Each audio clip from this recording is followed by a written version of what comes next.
सीधी हरकतें बंद। शरीफ लड़के की तरह जिंदगी गुजारो और एक अच्छी सी नौकरी ढूंढ लो ताकि तुम एक अच्छे से घर बसा सको और अपने माँ बाप का कहना मानो ताकि लोग तुम्हें अच्छा समझें। लो, एक यही कमी रह गई थी, वो भी पूरी हो गई। एक तो घर में लेक्चर, एक कॉलेज में लेक्चर, अब ये मास्टर की लड़की भी लेक्चर दे रही है। जी हाँ, क्योंकि अब इस मास्टर की लड़की के हाथों में ही तुम्हारे जीवन की डोर आने वाली है। चल हट, मुझे क्या पतंग समझ रखा? पतंग नहीं। जानते हो, मेरे पिताजी ने तुम्हारे पिताजी से बात कर ली है। क्या बात करी? शादी कोई बच्चों का खेल नहीं। अभी तक कॉलेज का रिजल्ट नहीं निकला। घर में भैया की क्या हालत है वो मैं देख रहा हूं। मैं माँ बाप पर बोझ नहीं बनना चाहता। पहले अपने पैरों पर खड़ा हो जाऊं, फिर कुछ सोचूं। कुछ बन तो जाऊं मैं। तुम कुछ बनो या ना बनो, मैं तुम्हारी हूँ, तुम्हारी ही रहूंगी। उषा, तुम समझती क्यों नहीं? मैं कुछ सुनना नहीं चाहती। जो कह दिया ना सो कह दिया। हाँ। रवि, रवि, अच्छा तो तू यहाँ बैठा है और मैं तुझे ढूंढ रही हूँ। मैं समझ गई तू घर क्यों नहीं आया। उषा तेरा ख्याल रखती है ना, इसीलिए। चल घर चल, तेरे पिताजी ने मुझे भेजा है। चल। फिर निकाला क्यों था? मैं घर नहीं जाऊंगा। बात बात पर गुस्सा करते हैं। लेकिन पगले, तू काम भी तो ऐसे करता है। और फिर वो तेरे पिता हैं। अपने पिताजी की बात का बुरा मानता है क्या? वो जो कुछ कहते हैं तेरे भले के लिए कहते हैं। तू नहीं जानता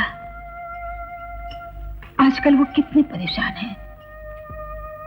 एक तो विकास के नौकरी के डिपॉजिट के लिए मारे मारे फिर रहे हैं और फिर उनकी अपनी नौकरी भी तो जाने वाली है। क्या? पिताजी की नौकरी? हाँ बेटे, नैन सेठ ने उन्हें नोटिस दे दिया है।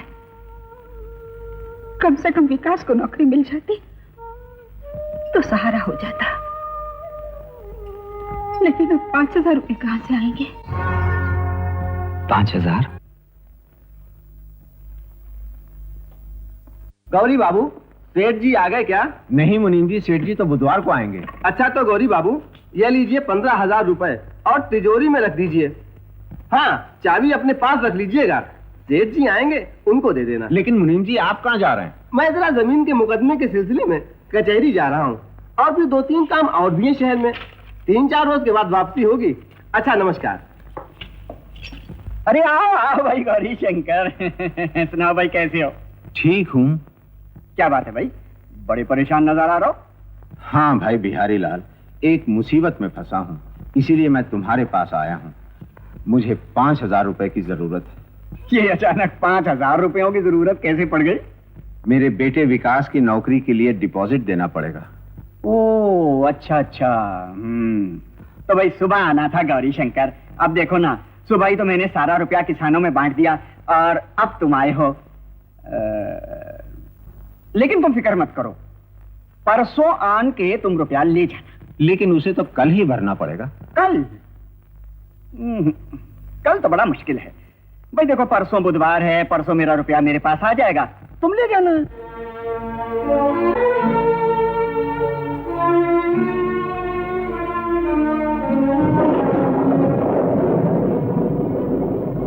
पिताजी, रुपए का इंतजाम हुआ? कल आखिरी दिन है पिताजी। इसका मतलब है कि नौकरी मुझे नहीं मिलेगी और मैं यूं ही बेकार। विकास, तेरे पिताजी बाहर से आए हैं, थके हुए होंगे। तुम हाथ मुंह धो लो, मैं खाना लगा देती हूँ।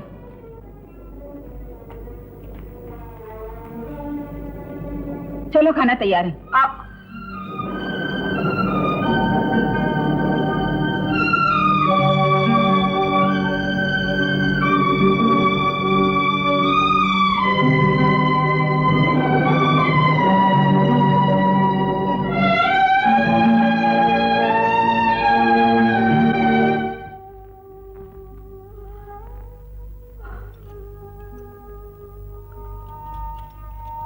ये लो।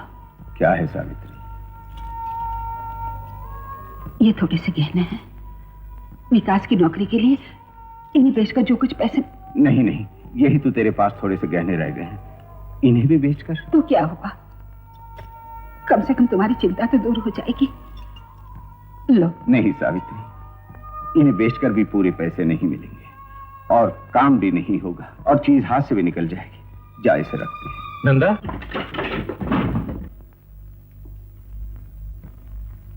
पिताजी से रुपयों का बंदोबस्त हो गया? नहीं। सुनो, तुम्हारे पास कुछ रुपए होंगे? मेरे पास तो कुछ भी नहीं। अब क्या होगा? विकास को नौकरी नहीं मिलेगी। मैं बाप होकर भी उसके लिए कुछ नहीं कर सका, कुछ नहीं कर सका।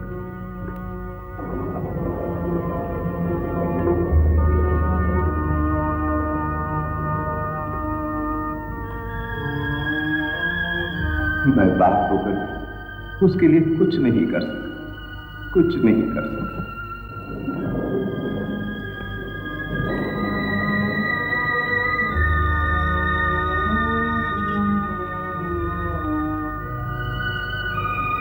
ये लीजिए 15,000 रुपए और तिजोरी में रख दीजिए। परसों आन के तुम रुपया ले जाओ। ये लीजिए 15,000 रुपए और तिजोरी में रख दीजिए। परसों आन के तुम रुपया ले जाओ। ये लीजिए 15,000 रुपए। तुम रुपया ले जाओ। ये लीजिए 15,000 रुपए। तुम रुपया ले जाओ। 15,000 रुपए।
पुलिस ने रवि को पकड़ लिया।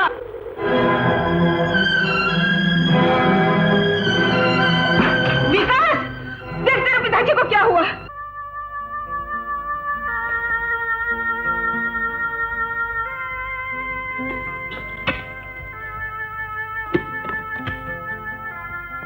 आइए। ब्लड प्रेशर ज्यादा हो जाने की वजह से इन्हें लकवा हो गया है। लकवा?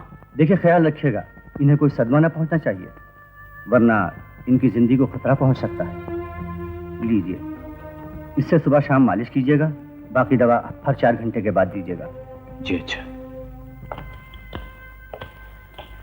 रवि ऐसा काम करेगा मैं तो सोच भी नहीं सकती थी। छी छी छी, कम से कम अपने बूढ़े बाप का तो ख्याल किया होता। क्या तुम ये मानती है कि मेरा रवि चोरी कर सकता है? नहीं मौसी, मुझे यकीन नहीं आता। मुझे यकीन नहीं आता। मुझे भी यकीन नहीं आता रे।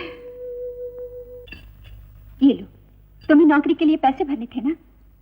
हाँ, आज आखिरी दिन है। तो फिर जाके जल्दी भर दो ना। अच्छा अच्छा सुनो, पिताजी को तो बताते जाओ। हाँ, क्यों नहीं। पिताजी, पिताजी, मैं नौकरी के लिए रुपए डिपॉजिट करने जा रहा हूं।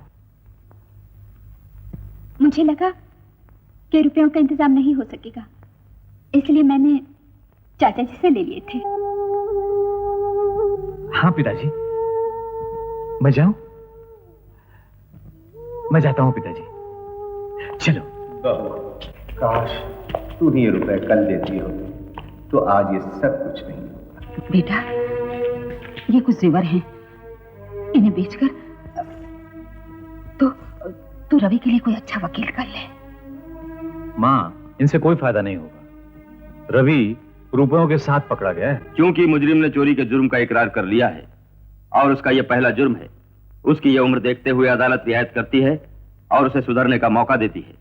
मुजरिम रविशंकर वल्द गौरी शंकर श्रीवास्तव को ताजिरात हिंद दफा 379 के तहत सिर्फ 3 महीने की सजा कायदे मशक्कत दी जाती है। पिताजी कैसे हैं? ये सब कुछ जानने के बाद उन्हें बहुत बड़ा सदमा पहुंचा है।